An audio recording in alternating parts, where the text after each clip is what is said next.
Hello everyone, welcome to this very first video of my channel, and also the first part of my tier list for every single card in Star Wars Unlimited. So since it's my very first video, I'll introduce myself. So my name on Discord is Thorrk. I've been playing pretty much every single competitive event organized by the community since then, as well as every league, almost everything I possibly could, because I've been, of course, a massive fan of the game. And since I've quite a bit of experience on the game, and I also have 20 years of experience in trading card game, I thought that it would be interesting for me to share my opinions on the different cards in terms of how competitive they are in a constructed format. And maybe you guys, especially people who haven't played the game, will learn from it. So for this tier list, the way I like to rank things is I go, so S tier for me is basically the strongest cards in the game. They are the format defining cards. So they're the cards the game is built around, the competitive meta is going to be built around, the strongest decks are going to be playing those cards. The second one is the A tier. The A tier is more for the staples, the card that see play in the color they belong to. They're very powerful cards, but they're not as format defining as the S one. They are auto-included in most of the colors they belong to, but they don't necessarily have the same impact than the S tier card have. B tier is for the solid cards that see consistent competitive usage, but basically don't have the same impact as the A tier and the S tier one, or maybe are a little bit more situational. C tier cards are very niche cards that can sometimes work in very specific decks, very specific archetypes, but very specialized, and even in the decks where they can be played, they're not necessarily super amazing. They're very niche, and even in a situation where they can be played, they are not super impactful. So they are playables, borderline playables. And then D tier is the unplayable card, so every card that you're not gonna see in a competitive environment, that are not meant for constructed, or maybe they're meant for a limited environment, or they're meant for Twin Suns or other sort of ways to play the game. So there can also be cards that are powerful for constructed, but are basically don't currently have the support to function in the current game. So obviously I'm rating the card relative to the other cards that are available in the game, and obviously some of those cards sometimes don't necessarily have the support to be played. So usually I'm going to put them in D tier because they're simply not playable at the moment. So I'm going to go bit by bit because obviously there are quite a few cards to rate, and I'm going to start by the beginning with the blue-black cards. So obviously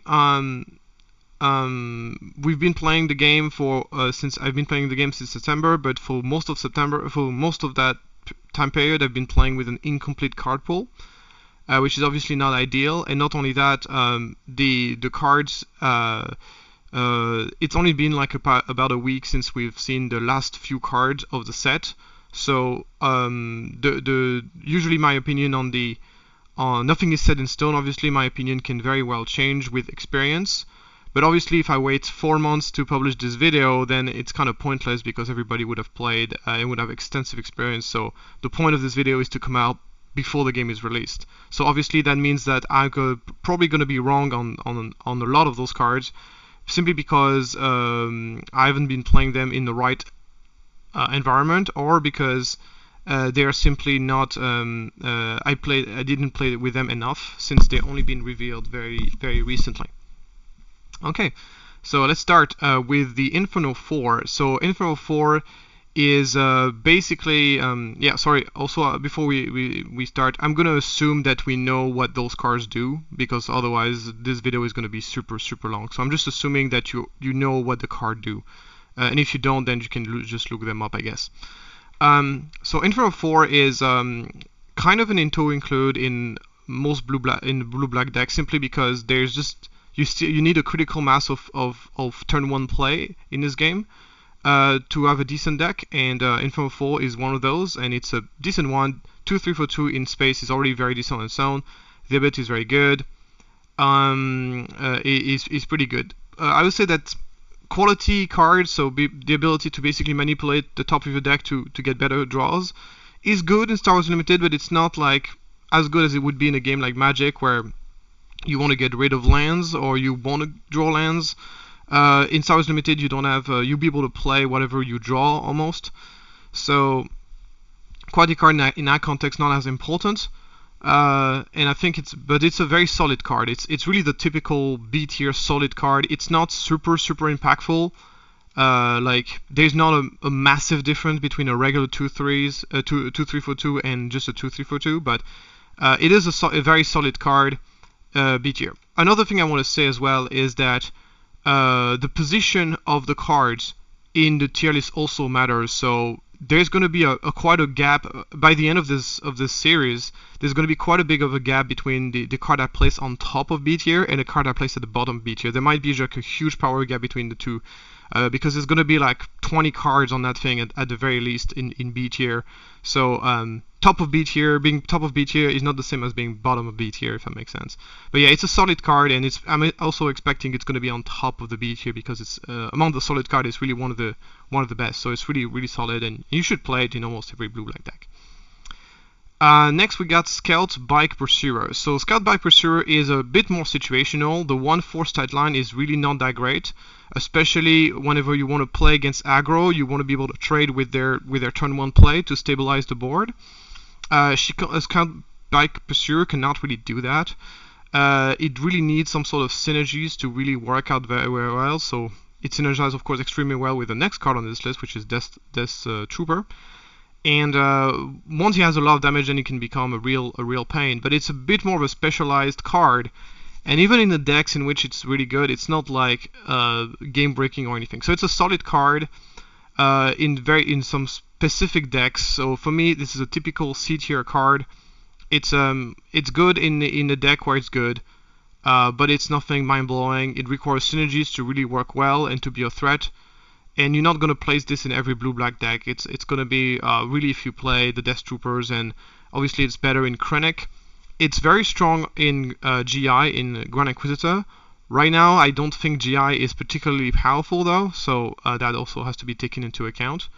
So yeah, pretty much a card for GI and for good with GI and Death Troopers. Moving on, we got Death Troopers himself. So Death Trooper is a card that I was not really hot on because can only deal damage to ground units. 2 damage doesn't really kill much of anything in this game. But the meta has changed. A lot more people play 3/2s nowadays than before. It's just a card that also became a lot more powerful with the introduction of Darth Vader, because you can combine Darth Vader and Death Trooper to kill something that has 7 HP, which is a big threshold to reach in this game, as it allows you to kill most leaders. So basically, Vader has made Death Trooper really strong. It's one of the best cards to play out of Energy Conversion Lab. You give an ambush, you kill something, and you can deal 2 damage to that same thing to kill something that has 5 HP. And obviously, it's amazing with Krennic. Krennic has also confirmed itself as being one of the best leader in the game.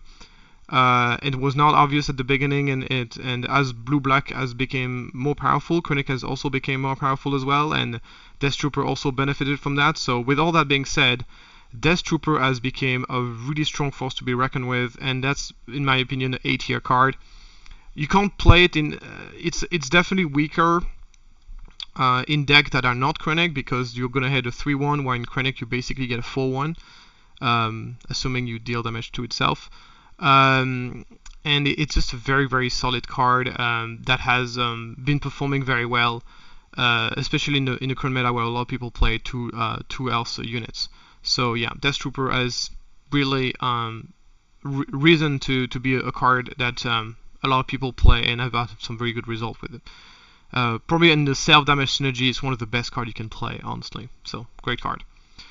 Next we got Del Meeko. So Del Meeko is interesting. So the ability to make events even more expensive is a card that is an effect that you can see in Magic, and is very powerful effect in Magic. And in Magic, there's two things that makes this very powerful. The thing is, like in Magic, you cannot kill units without spells, without the equivalent of event like sorceries or instants in Magic. So that means that this effect, you have to use a sorcery or instant to kill that unit that is forcing you to pay more for everything you play. While in Star Wars Unlimited it's a bit different. Every unit can be used as a removal to kill your unit, and there's also a significant amount of units in Star Wars Unlimited which have the ambush keyword that can just come into play and attack. That means that Del Meeko is relatively easy to kill with this relatively weak sightline, even without the use of event.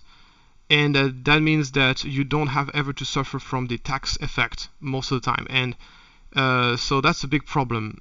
Del Meeko is obviously very strong against a deck that would play almost only event or very much a lot of events, and there's of course certain situations where forcing a resupplies to be played one turn earlier or later is super impactful.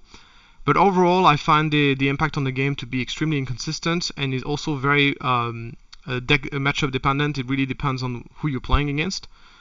The healing is almost irrelevant. The restore 1, very, very low relevance, and the stats are pretty horrible.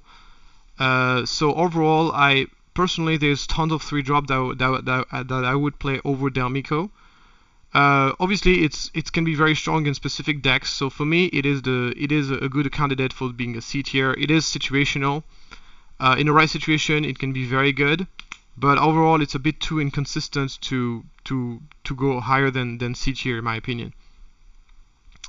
Next we have Lieutenant Childsen. Basically, this card is a double blue card that doesn't say its name. If you play this card in the right context, which is in a double blue deck where most of your cards are blue, or almost every single card you have is blue, the card is pretty incredible because it's going to be either a 5/5 for 4 Sentinel, or sometimes even a 6/6 for 4 Sentinel, which is not that difficult to do, and that's obviously a very, very strong, really strong stat line. So obviously, the fact that you have to play it in double blue is a big problem, because obviously double blue is not a very, very strong color combination. I would say, generally speaking, double aspect in this game has not really been amazing. They haven't given a ton of support for double aspect decks in general. The only exception would be maybe double cunning. So that obviously impacts how playable the card is, but in the right deck it is very powerful. So I'm going to put it in B tier. If double blue was, as an archetype, was stronger, I would put it in A tier, but it's double blue right now is not there yet. So for me, it is going to be a B tier card. Next we got a more recent card, Gideon Ask. No, not sure if I'm pronouncing it properly. This card is pretty solid. It's a 5/5 for 5, which is a strong stat line. That means it can kill a Boba Disintegrator in one shot. It can so the 5 HP is a good threshold to have. It doesn't have an immediate impact on the game, which is a big problem for 5-drop. You play 5-drop, then and not having an immediate impact is a big problem, but I think his ability is strong enough to justify this, especially if you're playing a green deck. So if you're playing green, black, blue in a Krennic deck or in an Iden deck, then you can play Gideon using Energy Conversion Lab, so you can ambush it, kill something, and put a +1/+1 counter right away. So then you can give him an immediate impact on the game. And and obviously if he's left alive, then he can really start to become out of control, giving a lot of experience tokens. So it's a card that doesn't have any immediate impact on the game, but when he's not dealt with, he's pretty oppressive. So it's one of the most recent cards in this deck, in this game, that I haven't had a lot of opponents to play with, so I don't have a ton of experience with this card. But I think I have seen enough of him to be able to comfortably place him in the B tier, probably below Childsen. It's a solid card, not an auto include by any means. It's just an additional option that you have whenever you're playing those kind of decks. Next we got Academy Defense Walker. which has been a pretty solid card throughout the preview season. But it has fallen off a little bit because it has been competing with a lot of other cards. One of them, for example, being Gideon Ask. Obviously, this card is one more expensive. I think it's a solid card as well. The self-damage synergy have not been super tremendous in this game. Right now, the only card that really damaged itself is Death Trooper. We haven't seen any other card doing the same thing, so I can see this card becoming more powerful with this when played effect, which is normally pretty inconsistent because most of the time it's just going to be a 5/5 for 6. So I think the card is solid, but I would definitely place it below Gideon Ask. I give myself the freedom to rearrange this, so I'm basically trying to rate things as I'm feeling them on the go, but obviously I might reorder them later on down the line once I have seen more cards. But I think Academy Defense Walker has proven to be solid enough to be deserving of being B tier. You block the board. It has an immediate impact on the game, even though it is relatively inconsistent. It's not a note to include by any means, and that's why it's a B tier. But I think it's definitely powerful enough that it deserves to be B tier. It definitely would be low B tier if you compare this to Infernal Four, or maybe it is top to a C tier. This is a tough call. I'm gonna put it top of C tier, and then I'll give myself the freedom to rearrange it depending on the situation. It's a solid card, but I don't think it makes the cut anymore with all the other cards we've seen. Another thing, Academy Defense Walker is another card that pairs relatively well with ECL, with Energy Conversion Lab. So you play Energy Conversion Lab, you ambush something, and then you put the +1/+1 counter after you ambush, because the two triggers happen at the same time. As the active player, you get to choose which one resolve first. You resolve the ambush first, he gets damaged, you put the experience token on him right away. Similarly to Gideon Ask, actually, very similarly. Next we got Kondoku. So Kondoku is one of those 7 drops. There's a whole cycle of those 7 drops which have high stats and a relatively powerful immediate impact on the game, and this is exactly the kind of card that you want in a mid-range and a control deck. And Kondoku is a very solid one. 5/4 shielded is relatively difficult to deal with and will kill a lot of things. It can be out-countered by a couple of cards, but overall it's a relatively hard card to remove. And it kills something that costs 4 or less. It's most of those 7 cards are ambush, so they can only kill something that's on the ground. Kondoku has the advantage of killing something in space or on the ground, which I think is it's a very good flexibility to have. I think among all those super powerful 7-drop, Kondoku is probably the worst of them. But I still think he's very solid. I still think that if you're playing blue-black, you probably want to play this card. There are people who've been starting to cut him out because of Vader and just can't play Doku at Vader, but even when that's the case, you're going to see Doku at least in the sideboard. So I think it's a very solid card.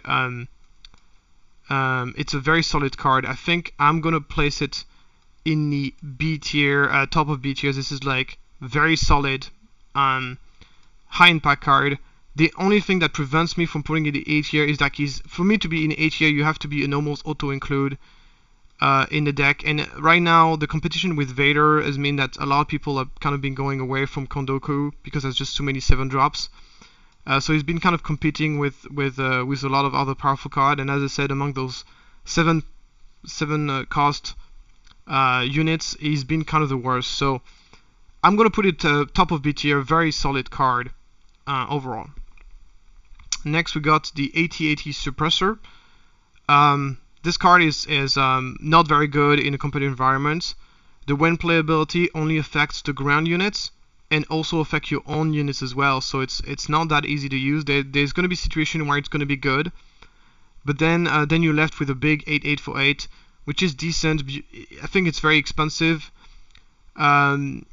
It's not a horrible card, but it's simply just simply better things to do for 8 resources in this game. In most decks will have better things to do for that cost. So for me, it's not really playable. I don't see any situation where you would want to play this card into a competitive premier deck. So to me, this is going to go into D tier. Next we got the Avenger, which is the ultimate top curve card that you want to play in a blue-black control deck. It is extremely good at closing out the game, at stabilizing the game. Comes to play, kills something, and then every time he attacks, it kills something else. Very difficult. So obviously there's going to be a situation where it's not that good when you manage to flood the board with a lot of small things. But there's going to be a situation where it's game breaking because you can't always do that. Sometimes you just have one big dude on the battlefield. And then you play Avenger, and suddenly you have to sacrifice this, and you get a massive spaceship on top of this. So it is the best thing you can play for 9 resources. In my opinion, among the different Star Destroyers, so the big Star Destroyers that cost, I think the Avenger is actually the best of them. So there's the Relentless, the Devastator, the Avenger, and the Chimera. I think one of those Star Destroyers, I think Avenger is the best of them. And to me, it is A tier. It is a really strong top curve late game option, which I think as the meta is getting a bit more on the control side of things, people are going to be seeing more and more.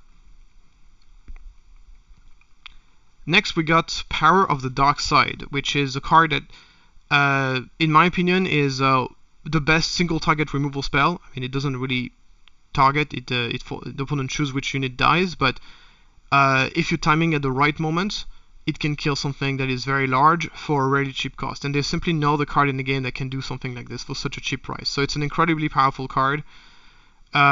Basically, before this card was spoiled, blue-black was considered to be one of the worst color in the game. And then this card single-handedly made blue-black a very, very powerful color combination. So obviously you need to time it right. And if your opponent plays around it, it becomes a little bit weaker. But it is nevertheless an incredible card. It impacts the way people play the game. So whenever you have a card that is so powerful that it kind of changed the way people play the game, this is where you see, this is a good sign that you are talking about an S tier card. So it has an impact on the meta, it has an impact on how people play the game. It makes blue-black control decks tremendously better because they give them access to a cheap removal spell. If you want to know why there's so many people playing blue-black and so few people playing blue-white at the moment, the big reason for this is because blue-white does not have access to a cheap removal spell like Power of the Dark Side, which is just incredibly powerful for those kind of decks. So yeah, an incredible card, and it's going to be our very first S tier card. Next we got Search Your Feelings. So Search Your Feelings is a first proper tutor. So tutor is a card that can search for any other card in your deck. The problem is like it's fairly expensive, costs 4 resources, and in a game like Star Wars Unlimited, tempo is, for now, it is the most important factor. And losing so much tempo just to get a specific card is not worth it currently in the game. This is typically a card that you would want to play in a combo deck where you can search for a specific card that will allow you to get a specific piece of combo that would just win you the game. So in my opinion, for a card to be worth costing 4 to search something specific, the card you need to get from this is going to be a game-winning card. So yeah, so for now we don't have such combo decks. Such combo decks do not exist in the game. It can also be a toolbox card that you can play, and then you have like a toolbox of very specific answers that can really screw your opponent. The problem is we don't really have those really specific cards that are really specifically strong in very specific situations, because those cards don't really exist right now. So Search Your Feelings is typically the kind of card that's going to get better and better as we see more cards.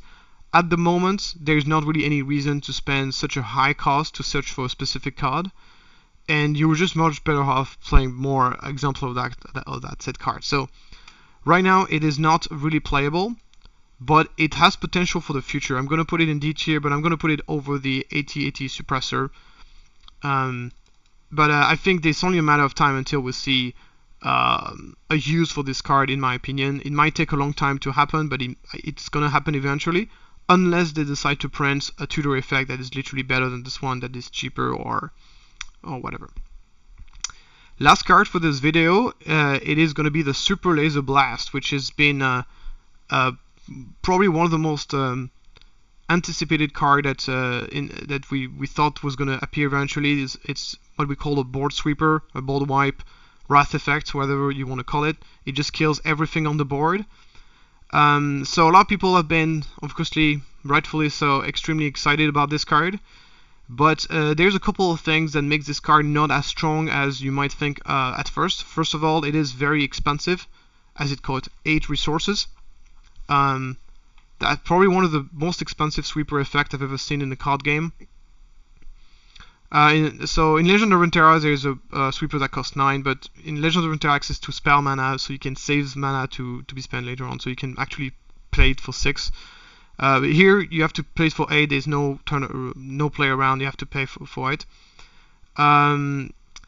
It's very expensive. So the first major weakness of Superlaser Blast is that it doesn't help against aggro, because against aggro games will typically be over before you reach the 8 resources. So that's a big problem, because aggro decks are the major weakness of control decks, and if you have a card that doesn't help you beat your arc enemy, it's a pretty big red flag. With that being said, it is another factor that makes this card not as strong as you might think is the back and forth nature of Star Wars Unlimited. You play one thing, I play one thing. Makes it so you can play around this a little bit better than in other games. I've seen also this in Legend of Runeterra, where you have the same sweeper as I said earlier. And because of the back and forth nature of the game, the sweeper is not really that strong. I mean, it does see play, but it's not like as a game deciding and as format deciding as cards like Wrath of God in Magic the Gathering, or Be Prepared in Arcana, where those cards are really completely defining the game. This is not really the case with Superlaser Blast. I don't think it's going to be the case. I've played this card against this card quite a bit. Obviously, with all that caveat, it remains a very powerful effect. It remains a very unique effect. There's simply no other card in the game that can do something like that. And it's obviously a very strong card against mid-range and against other control decks. So it's obviously the card that's going to see a lot of play, and it's going to see a lot of play whether it's on the main deck or in the sideboard. It's just not as format defining as other Wrath effect I've seen in the game. So for me, that's why it's not going to S tier. It's going into A tier. I'm placing this over Death Trooper and Avenger in the A tier category. So that's that's where I would place it. Obviously, there can be meta games where if aggro disappears from the meta, this card will obviously get stronger. But I don't see this happening, at least not right now. So that's why I'm going to place it in the A tier over Death Trooper Avenger. And that's it for this video. So this is our first step. We're going to do one color every video until we're done. So hopefully this was informative, and I'll see you next time.